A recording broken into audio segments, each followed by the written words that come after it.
Friends, thank you very much for tuning into the Faith, Hope, and Courage podcast, a podcast being created for the people of St. Matthew's Evangelical Lutheran Church of Bergenfield, New Jersey, during this pandemic. And as you know, we've been closed at the church for several weeks now in response to the government's orders, which we have voluntarily agreed to abide by, that all places of worship be closed because of the numbers of people gathered together during this pandemic. And so we're at quite a long time since we've gotten together. We've missed Palm Sunday, we've missed Easter, and the Sundays after Easter. And now, as we approach May the 10th, we are still not seeing in New Jersey any lessening of the governor's decision to mandate that everyone should have their churches closed. So right now, I've spoken to you before and hoped that we could talk about the 20th or the 17th, or the 24th, or even the 31st. And right now, because of the recent iteration by Governor Murphy of New Jersey, that he's extending his order a full 30 days, we're looking at an opening the first full week in June. And I do hope that is going to happen. In the meantime, I would like to thank all of you for caring for each other, for looking after each other, and looking to help each other in every way you can. We are a truly strong community of Christian people, and we are looking forward to a gathering together again. You know, when I go to the church on a particular day and no one is there, just myself, I offer prayers before the altar of our church, and I pray that God be with you. I pray that you continue to persevere during this crisis time, and that you continue to remain faithful to our Lord Jesus Christ. Of course, you will, and faithful to His church. There's always a fear that people will become accustomed to not going out or not going to church on Sundays, and there's also the fear of people being afraid. You know, sometimes I'm afraid that you're going to be afraid to get back together again. I pray God, every time I think of you, that that's not going to be the case. But we are continuing to voluntarily comply with the governor's mandated edicts, their health care edicts, and I think everyone's trying to do the right thing. And so we're probably looking, folks, at the first full week in June as a day of opening up our worship and getting back together again, still practicing good, intelligent practices, but being together again. And I ask you to pray for that, and let's work together toward that goal. So with that, I'm going to introduce the Old Testament lesson.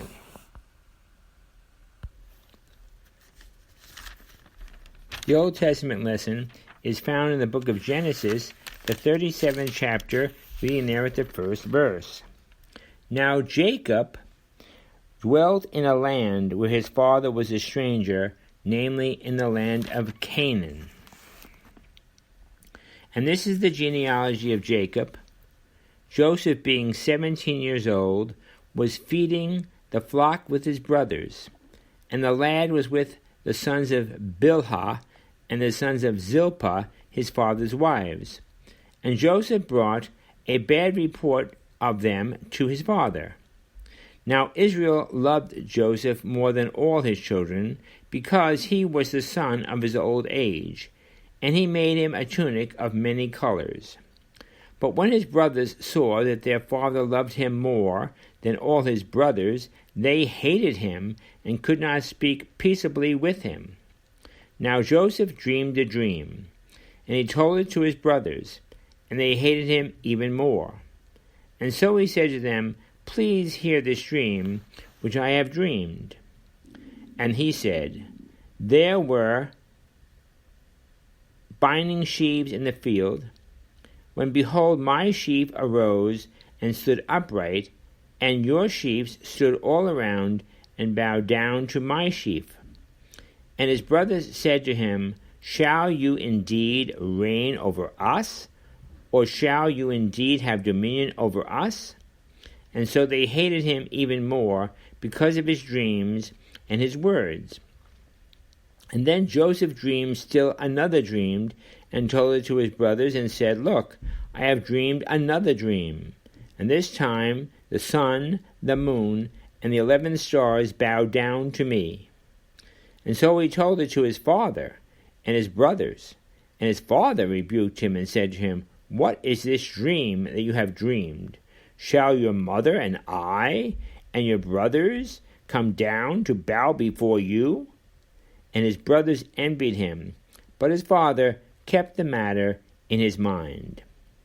Then his brothers went to feed their father's flock in Shechem.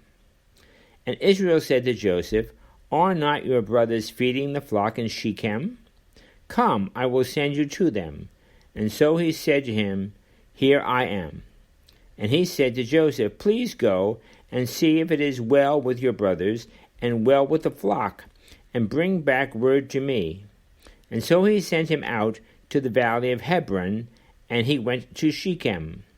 Now a certain man found him, and there he was wandering in the field. And the man asked Joseph, saying, What are you looking for? And he said, I am looking for my brothers. Please tell me where they are feeding their flocks.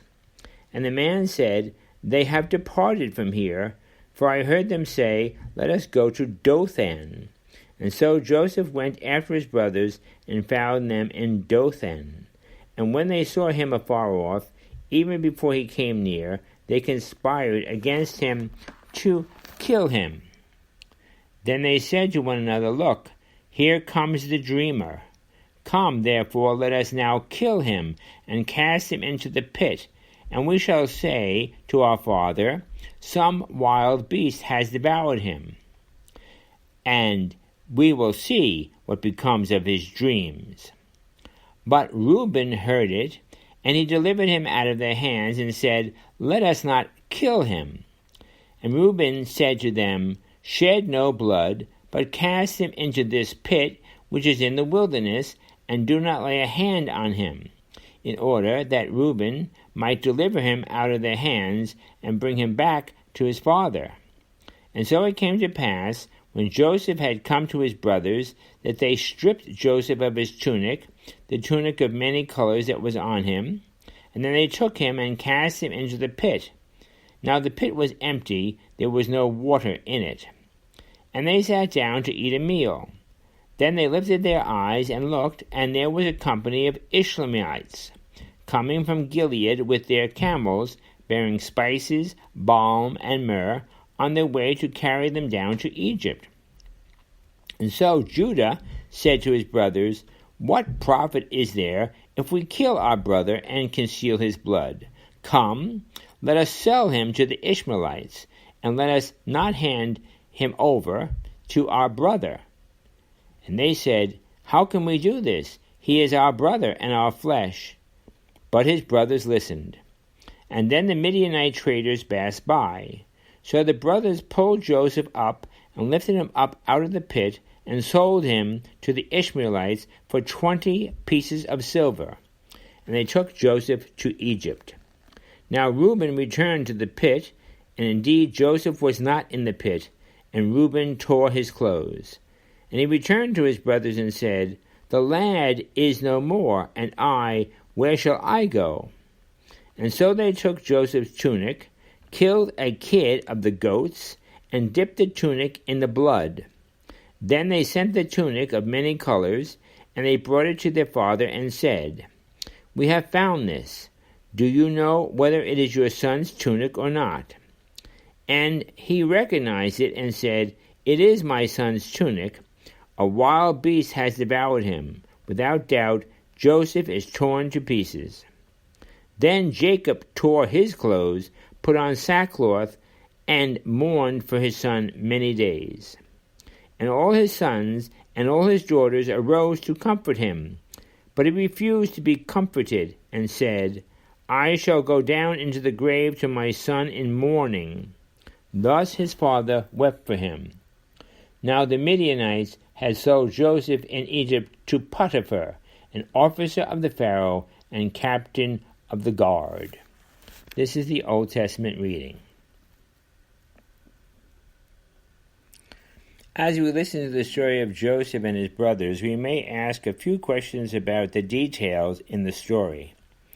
And the key detail in the story is that the brothers went to Dothan.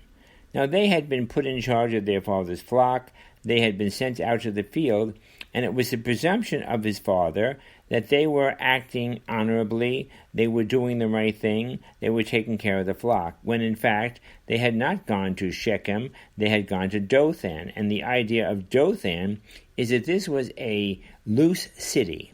So the sons of Jacob went to a loose city in order to satisfy their carnal or earthly desires with drink and women. And so they betrayed their father and did not do as they were supposed to do. Having been discovered now by Joseph, who they already despised, they decided to cover it all up by killing him and then blaming it on animal. Instead, one of the brothers, Reuben, intervenes, and by his intervention actually saves Joseph's life, although he is sold into slavery by a passing caravan of Ishmaelites. The whole aspect of this is something that we can just... I'm not going to go too deeply into the salvation history pieces of this, but it's interesting in these our days to see that, even your own brothers can turn against you. Even your own family can turn against you. If there's jealousy, if there's enmity. Jacob had several wives. The brothers were the sons of one wife. Joseph was the son of the second wife, his most loved wife. And there was always an enmity between the two women, and there was an enmity between the brothers of the one wife and this son of Jacob's old age. It's a jealousy thing. And jealousy produces some harsh realities in life. And so we're just reminded in this story that although brothers should take care of each other, we were reminded that they don't always do that. And sometimes your own leaders, your own neighbors, your own family can turn against you. And at those times when we might despair, we'll see further on in the story of Joseph that trusting in God and turning to God and having faith in God's justice and in God's will, as it were, for our lives, holding fast to that will see us through even the most difficult of times. And so that's the first reading. The psalm reading is Psalm 96. Psalm 96. O sing to the Lord a new song. Sing to the Lord all the earth. Sing to the Lord and bless his name. Proclaim the good news of his salvation from day to day. Declare his glory among the nations, his wonders among all people. For the Lord is great and greatly to be praised. He is to be feared above all gods. For all the gods of the peoples are idols, but the Lord made the heavens. Honor and majesty are before him. Strength and beauty are in his sanctuary. Give to the Lord, O kindred of the peoples. Give to the Lord glory and strength. Give to the Lord the glory due his name. Bring an offering and come into his courts. O worship the Lord in the beauty of holiness. Tremble before him, all the earth. Say among the nations, the Lord reigns. The world also is firmly established. It shall not be moved. He shall judge the peoples righteously. Let the heavens rejoice, and let the earth be glad. Let the sea roar and all its fullness. Let the field be joyful and all that is in it. And let all the trees of the woods rejoice before the Lord. For he is coming to judge the earth. He shall judge the world with righteousness, and the people with his truth. The words of meditation on the 96th Psalm are, the Lord reigns. The world also is firmly established. It shall not be moved. He shall judge the peoples righteously. We're called to give praise to God because these words are so very true. As we look out, we have trials and tribulations, we have difficulties, we have challenges, maybe we even have betrayals and people